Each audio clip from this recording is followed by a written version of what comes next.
beliefs that we hear growing up. And this is natural for us as humans. As humans, we're very curious about the world around us. We're curious about how it began, how it functions, and mostly about who lives in this world with us.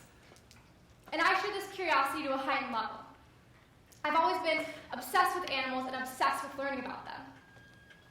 However, we've created a problem in the way that we've chosen to divulge in this curiosity. It has been too long since we as humans have reevaluated the ethical implications of animal institutions. And I know that's a lot of fancy words, so let's just think about it like this. Institutions, like companies or organizations that use animals, force these animals to perform unnatural behaviors and live in abnormal environments. And we have to remember that these institutions are structured like businesses, with the primary goal of making a profit, and in which animals are the primary asset. Now, I've been riding horses since I was about 6 years old, so I know a lot about this particular species of animal. When I was a junior in high school, I qualified to go to a national presentations competition in Kentucky. And some of you might know that Kentucky is the heart of the horse racing industry. And the horse racing industry in the US is a $39 billion industry. When I was in Kentucky, I toured racetracks, saw breeding facilities, and met a lot of really cool horses. But this was the first time that my eyes were really opened to the reality of animal institutions.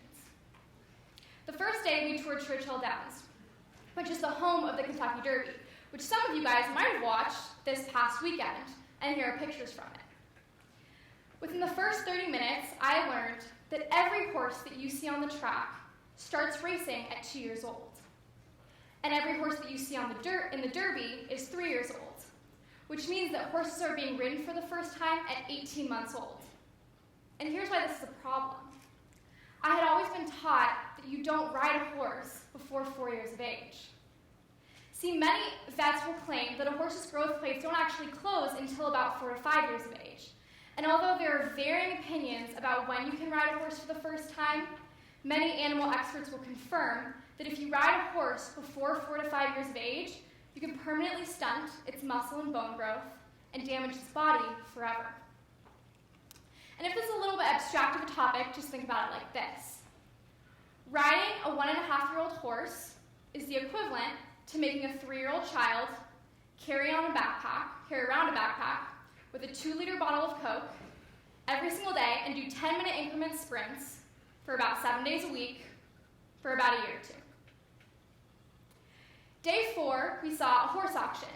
And here I learned that almost every horse that you see on the track is male. You see, female horses are highly undesirable due to their breeding abilities. A male can produce sperm in minutes.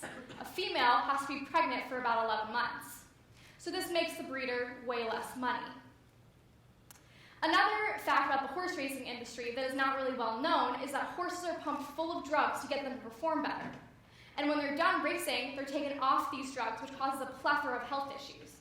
And these drugs include steroids, Viagra, and even traces of cocaine. And although this is illegal, it's not really well enforced. As a horse owner, I also know that race horses, are highly undesirable for anything besides racing. You see, all they're taught to do their entire life is run and be high energy. And obviously, this doesn't make them very desirable for anything else. So now you have horses that are female, undesirable for anything besides racing, and have a plethora of health issues. So what do you do with these horses? Who buys them? Who bids on them? Slaughterhouses.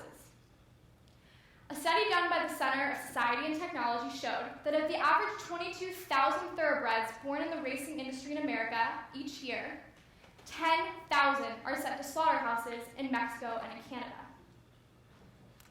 P.S. Most of your dog food is made out of horse meat. Another thing about this number is it's not going to include the amount of horses that actually die on the track while racing. The equine injury database shows that there are an average of 2 horse deaths per day from racing in the US. And if you include racing and training, there are an average of 3 horse deaths per day. In my opinion, brushing your teeth is something that should happen 2 to 3 times a day, not a horse dying for our entertainment.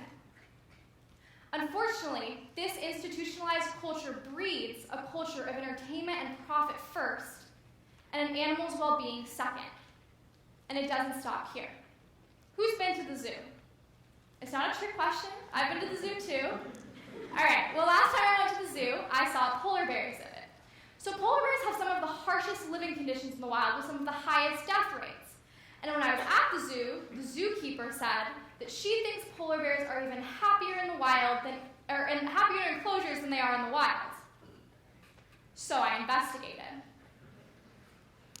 A study published by the New York Times shows that a polar bear in captivity, an infant cub dies at a 65% death rate. A study done by the Census of Geological Information showed that it is actually 35% in the wild. Now, this has actually risen to about 57% due to global warming in the recent years. But what this means is that even with the negative effects of global warming, a polar bear has a higher chance of surviving in the wild than in a human-made enclosure. The same study showed that the polar bear spends on average 25% of its day pacing. Now, this is because polar bears have something that's called a roaming area, which is any land they cover on any given day, week, or month. So you can think of your roaming area as your city or work or Santa Clara, for example. But a polar bear's roaming area in captivity is about 1/1,000,000th the size of their natural roaming area in the wild. And this is why they tend to pace so much. See, animal experts say that pacing is not a natural characteristic of polar bears. In fact, in most animals, pacing denotes high levels of stress. I'm not going to lie, I was pacing off stage because I was a little stressed. We have to understand what we give our money and attention to. Another thing to be very aware of in a zoo is this animal conservation efforts fable. Now, this is something you might see if you go to a zoo or any other institution. And while I acknowledge that many zoos and other institutions do donate money for animal conservation efforts, there's a really big gaping hole in the story. Donating money for animal conservation efforts does not stop a zoo from being a zoo. And I'll say it again. Donating money for conservation efforts does not stop a zoo from being a zoo. It does nothing to remedy the unfortunate living conditions that these animals face in human-made enclosures. All right, for this part, I need a volunteer. What's your name right here in the front row? Pam. Pam? Okay, awesome, Pam.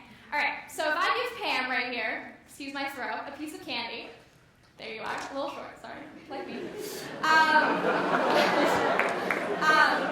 I give Pam here a piece of candy, and then my friend Alex off stage, if I punch him in the face, wouldn't you acknowledge that it's nice that I just gave Pam candy? Okay, I think it's nice that I gave Pam candy, but I also just punched Alex in the face.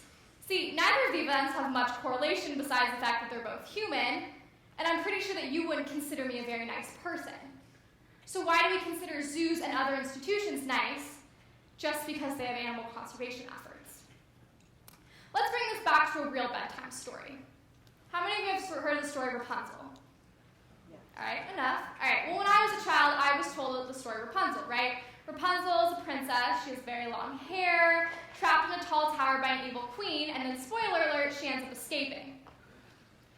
Well, even at a young age, we know that we want Rapunzel to escape, but why? She has food, she has water, she has shelter, but we understand that she was taken away from her family, her sense of security, sociability, and her freedom. So we root for her escape. Similar to Rapunzel, we see animals in zoos that have these basic physiological needs being met, but they too were taken away from their family, their sense of security, and their sense of sociability and freedom. So we root for their escape. Aristotle often spoke about a concept called philia, which is basically the idea of a mutually beneficial relationship. So I like you like me, I help you help me, kind of the basis of friendship. Well, many animal ethics writers claim that we are not capable of experiencing philia with any other animal besides companion animals. And these companion animals are like your dogs and your cats and things like that. So you can keep taking cute Instagram pictures of your dog, that's totally fine. But unfortunately what this means is that we are not experiencing these mutually beneficial relationships with any animal in animal institutions. Our entertainment in these one-sided relationships is at the detriment of their quality of life. So, here's the fun part of my talk. It's not all a downer. There are solutions, and I'm about to propose 2 solutions of the hundreds of solutions I know that we are capable of coming up with. See, these institutions only thrive if you give them your money and attention. Currently in the racing industry, there are very low, nationwide established standards for how a horse should be treated on the track. If we had more rigorous standards and an infrastructure to support them, we could eliminate thousands of unethical practices. And yeah, this would make the racing industry way less profitable. But it would also make an animal's safety and well-being first priority. And instead of going to the zoo, try virtual reality. Currently in Paris, Jane Goodall is backing a project called the Wild Immersion Project, which is basically where they've implemented 360 cameras in the wild to capture animals' images. And then later, a human can experience those images in an up-close and personal fashion through a virtual reality headset. And I know you're probably thinking, which is probably why I got some laughs, you're probably thinking, well, these images aren't real. But virtual reality scholars say that even though your mind understands that the image in front of you is not real, your body reacts as if it is. And like I mentioned, these institutions only thrive if you give them your money and attention. It is our job as humans to care for animals on the track and behind the glass. And some of you guys might be deeply touched after this talk. Some of you guys probably don't care. Most of you are probably indifferent, but it doesn't matter. It is our job as people with any type of privilege to speak for those who don't have a voice. And animals quite literally and metaphorically do not. Like I mentioned in the beginning, these institutions are so normalized, which is why we don't stop to question their ethicality. Like every major change that's happened in society, we often look down at our history textbooks and say, wow, I can't even believe that happened. Thank God we don't do that anymore. My goal is to change the way that we interact with animals, so that when I tell my children and grandchildren about the zoo that I visited and the racetrack that I toured, I can also say, wow, I can't believe we used to do that. Thank God we know better. Thank you.